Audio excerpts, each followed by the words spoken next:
오늘 새벽에 함께 볼 말씀은 잠언 22장 22절에서 25절까지의 말씀입니다. 우리 같이 한 목소리로 읽겠습니다.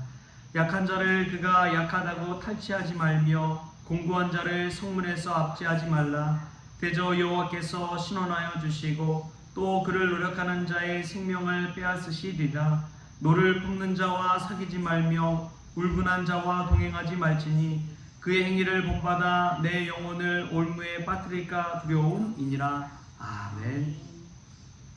말씀 가운데 귀한 은혜가 저 여러분의 있기를 소망합니다. 오늘 새벽에 예물 드리신 분이 있어서 잠깐 기도하겠습니다. 하나님 아버지 감사합니다. 범사에 감사하라는 하나님 말씀 생각하며 이 시간 감사의 예물을 올려드립니다. 하나님 이름 없이 드리는 이 헌금을 주님 기뻐 받아주시고 하늘의 생명책에 그 이름이 기록되게 하시며 저는 알 수 없사오나 하나님은 그 기도 제목도 아시는 줄 믿사오니 감사의 기도 제목이 더 풍성해질 수 있도록 복에 복을 더하여 주옵소서. 감사하며 예수님의 이름으로 기도하옵나이다. 아멘. 할렐루야. 오늘 새벽에 오신 여러분 환영하고 축복합니다. 휴가를 지난 한 주간 다녀왔는데 다녀오고 나니까 깨닫는 것이 그것입니다. 일상이 있기 때문에 휴가도 특별하구나. 늘 휴가만 있다면 그게 휴가인가요? 돌아올 일상이 있기 때문에 휴가가 특별해 보이는 것이죠. 일상의 소중함이 얼마나 큰지 모릅니다. 일상의 자리 속에서 늘 하나님의 은혜와 또 사랑 가운데 머무는 저와 여러분 될 수 있기를 주님의 이름으로 축복합니다. 오늘 우리가 읽은 말씀은 사실은 그냥 짧은 말씀이 아닙니다. 잠언 22장 22절부터 잠언 24장 22절까지 이 30가지의 교훈을 솔로몬이 우리에게 알려주고 있습니다.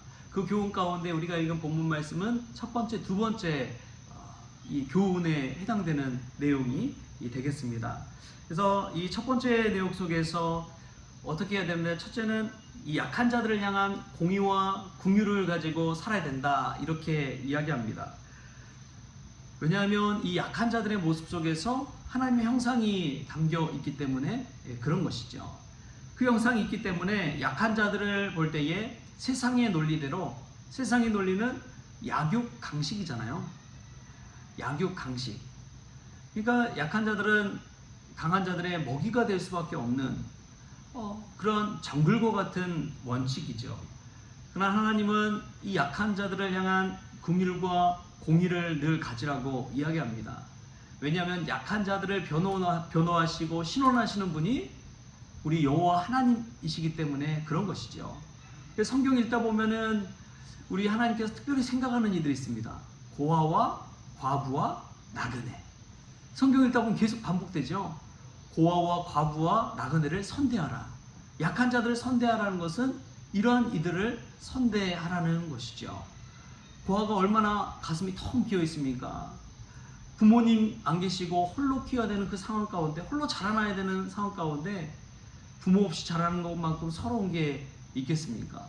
또 과부가 얼마나 서럽겠습니까? 남들 다 있는 남편, 물론 내 편이 아니라 남의 편이라고 그러지만 그럼에도 불구하고 남편이 있고 없고가 얼마나 큰지요. 그 빈자리가 누구도 채울 수 없는 그 자리라는 것을 알게 하는 것이죠. 또 나그네 된 삶, 외국에서 생활하다 보면요, 다 애국자가 된다고 그러잖아요. 왜냐하면 이 고국에서 누리는 그 기쁨과 은혜, 그런 편안함을 누리지 못하고 늘 불안과 걱정과 근심 가운데 살아갈 수밖에 없는 삶이 이민 생활이고 외국 생활이기 때문에 그렇습니다. 그런 이들을 선대하라는 하나님의 말씀을 생각해 볼 때 약한 자들을 어떻게 대하느냐가 그 사람이 어떤 사람인지를 증명해 주는 것이죠. 그래서 정말 저 사람이 좋은 사람이구나 나쁜 사람이구나 이것을 생각할 때 아이들을 대하는 태도를 보면 알 수 있다고 그래요. 어린이들을 어떻게 대하는지를 한번 눈여겨보면 함부로 어린이를 대하는 사람은 이 사람은 사람 자체예요. 이 약육강신의 논리 속에서 살아가는 사람이구나 생각하시면 됩니다. 근데 이 어린이를 정말 자기 자식처럼 생각하고 따뜻하게 맞아주고 미소 지어주고 그런다면 여러분 그 미소가 나중에는 자기 자식에게도 돌아온다고 그러잖아요. 우리가 하나님의 이 마음을 가슴에 담고 하나님의 형상대로 지음받은 인간을 온전히 대할 수 있기를 축복합니다. 내가 힘이 있다고 누군가를 누르고 압제하고 이 힘을 휘두르기 이전에 하나님이 그 사람에게 어떤 존재인지를 생각하면서 그 사람을 대한다면 우리의 삶 가운데 경거망동하지 아니하고 거만하거나 오만하지 아니하고 죄인의 자리에 앉지 않게 되는 그런 저와 여러분이 될 줄 믿습니다. 또 두 번째 교훈에 보면은 이런 말씀이 있죠. 우리 오늘 읽었던 본문 말씀 24절 25절 말씀 우리 같이 한번 읽어 보겠습니다. 노를 품는 자와 사귀지 말며 울문한 자와 동행하지 말지니 그의 행위를 본받아 내 영혼을 올무에 빠뜨릴까 두려움이니라. 아멘. 여러분, 만남의 축복이 얼마나 중요한지요. 사람도 보면은 다 성정이 있더라고요. 이 타고난 성정이 있어요. 그래서 자꾸 화를 내는 사람요, 계속 화를 내요. 이 화를 낼 상황이 아닌데도 화를 내시는 분들이 있습니다. 성정이 캐릭터가 그런 분이신 것이죠. 또 늘 어떤 삶 가운데 이 긍정적인 것을 바라보지 못하고 부정적인 것을 바라보는 분들이 계세요. 그래서 걱정하고 사서 걱정하는 그런 분들이 있지요. 그런데 오늘 이 잠언 말씀에 보면 그런 사람과 이 만남과 사귐을 경계하라고 이야기합니다. 왜냐하면 자기도 모르게 그들의 마음가짐과 태도와 자세를 닮아가기 때문에 그런 것이죠. 그래서 이 자리가 얼마나 중요한지 몰라요. 환경도 그렇고 어떤 사람들을 만났냐에 따라서 나 자신도 물들기 때문에 그렇습니다. 나는 괜찮을 거야, 나는 괜찮을 거야. 하지만 절대 그렇지 않아요. 예전에 이 복음 선교하는 데 있어서 어떤 특징이 있었습니다. 그것은 무엇이냐? 이 토착화 신학을 가지고 토착화 신앙을 가지고 선교를 해야 된다. 무작정 처음부터 그렇게 나가버린 거예요. 그러니까 나중에는 자신 들고 왔던 복음까지도 잃어버리고 그 세계의 문화와 민족에 휩쓸려서 살다 보니까 어느 순간 자신이 이 복음을 전하러 갔는데 자신이 그냥 토착화 신학에 함몰되어서 원주민과 그냥 비슷해져 버렸다는 거예요. 그리고 예수 믿는 신앙도 잃어버리고 그런 경우가 있다는 것이죠.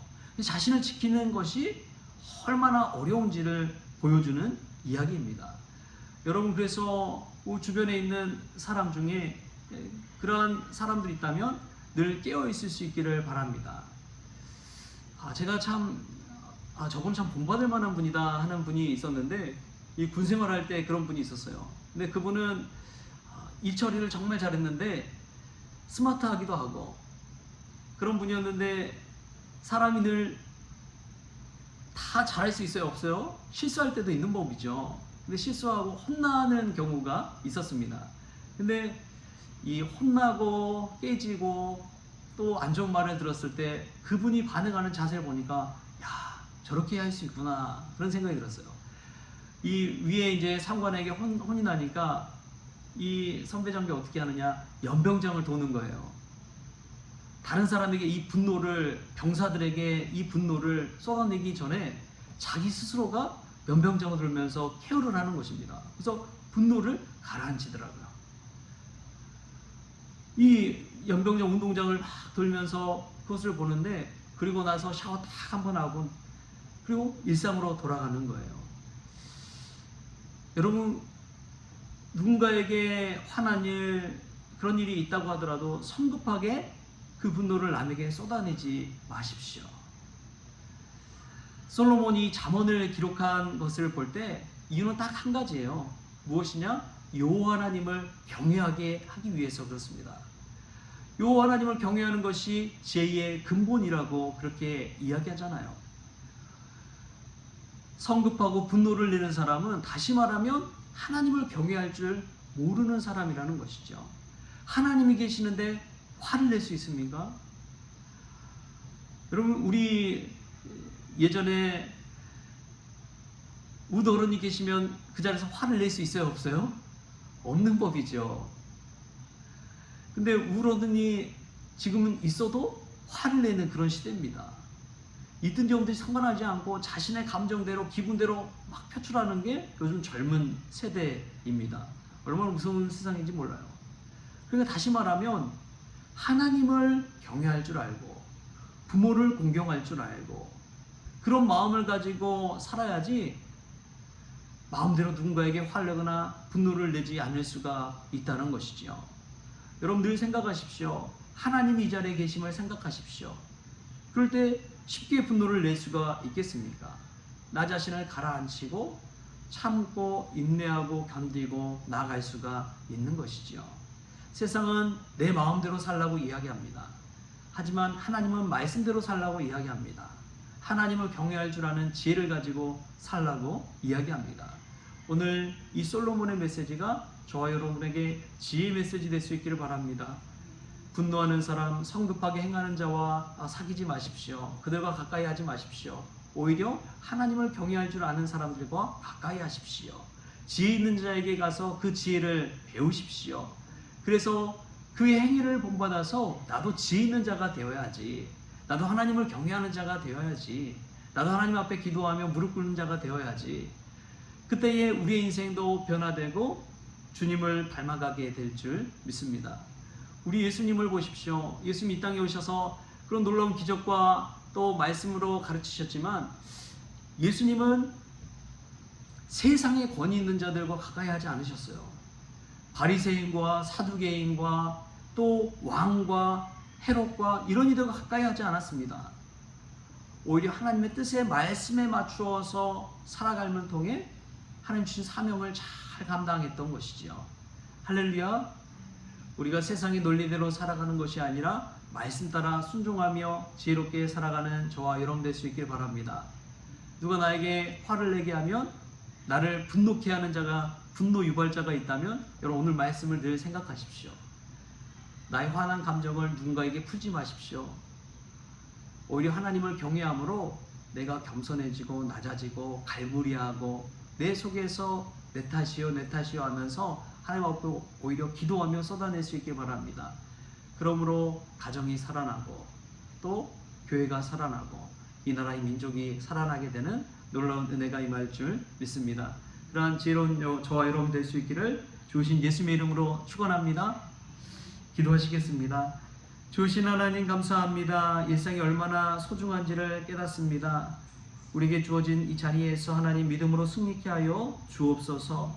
고아와 과부와 나그네를 선대하는 하나님의 말씀 생각하며 약한 자들의 모습 속에서 하나님의 형상을 발견할 수 있는 믿음을 허락하여 주옵소서.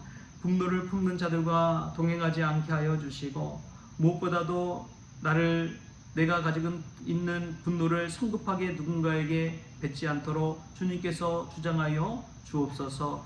그리하여 늘 여호와를 경외하는 지혜로운 사람들 될 수 있도록 주님께서 오늘 또 붙잡아 주옵소서. 감사하며 예수님의 이름으로 기도하옵나이다. 아멘. 우리 주님이 가르쳐주신 기도로 오늘 새벽 기도를 마치겠습니다. 하늘에 계신 우리 아버지여, 이름이 거룩히 여김을 받으시오며 나라가 임하시오며 뜻이 하늘에서 이루어진 것 같이 땅에서도 이루어지이다. 오늘 우리에게 일용할 양식을 주시옵고 우리가 우리에게 죄진 자를 사하여 준 것 같이 우리 죄를 사하여 주시옵고 우리를 시험에 들게 하지 마시옵고 다만 악에서 구하시옵소서. 나라와 권세와 영광이 아버지께 영원히 있사옵나이다. 아멘.